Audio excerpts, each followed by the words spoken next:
प्रधानमंत्री के नेतृत्व में हमारी सरकार का हमेशा से यही मानना रहा है कि आत्मनिर्भर भारत के माध्यम से ही हम अपनी स्ट्रेटजिक इकोनॉमी को मजबूत रख सकते हैं और यही दृष्टिकोण हमें आने वाले भविष्य में सुरक्षित भी रखेगा और हमें दुनिया की उभरती हुई शक्तियों में अग्रणी स्थान भी दिलाएगा।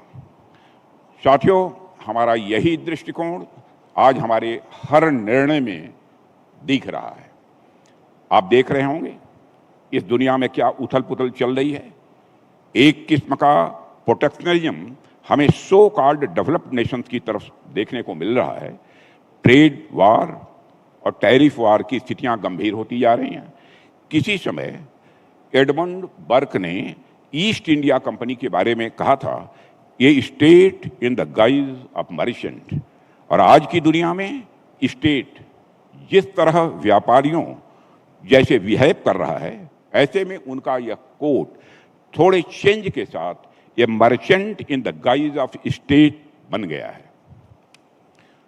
साथियों, लेकिन इन तमाम बातों के बीच मैं प्रधानमंत्री जी की उस बात पर आपका ध्यान दिलाना चाहूँगा जिसमें उन्होंने स्पष्ट कहा है, हम कभी भी अपने सिद्धांतों और मूल्यों से समझौता नहीं करेंगे। साथियों, कोई भी देश जब भी आगे बढ़ता है उसके साथ साथ कुछ देशों के साथ उसके विचार मिलते हैं, तो वहीं दूसरी ओर कुछ देशों के साथ उसके विचार नहीं भी मिलते हैं।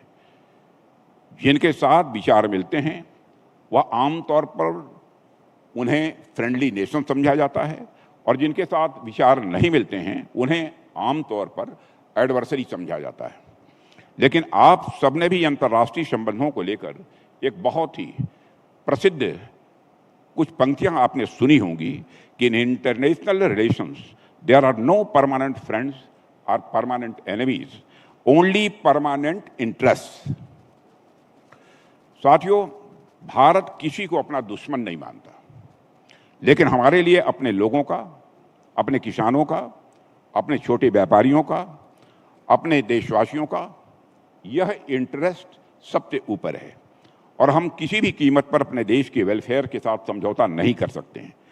चाहे कितना भी दबाव डाला जाए, भारत अपने किसानों, अपने व्यवसायियों, दुकानदारों, पशुपालकों और आम नागरिकों को हितों को सर्वोच्च प्राथमिकता देता ही रहेगा।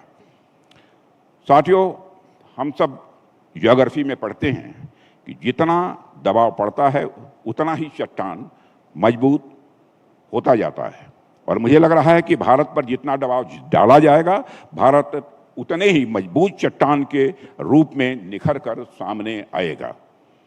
हमारी नीति, हमारी रणनीति, हमारी आत्मनिर्भरता किसी भी ग्लोबल दबाव के बावजूद अडिग है और स्थिर रहेगी। साथियों, मैं समझता हूं कि किसी भी पॉलिटिकल लीडरशिप का मूल्यांकन उसके विजन से होता है। 2014 में हमारी सरकार ने आत्मनिर्भर भारत और मेक इन इंडिया का जो अभियान शुरू किया, उसकी अहमियत आज हमें और ज़्यादा महसूस हो रही है।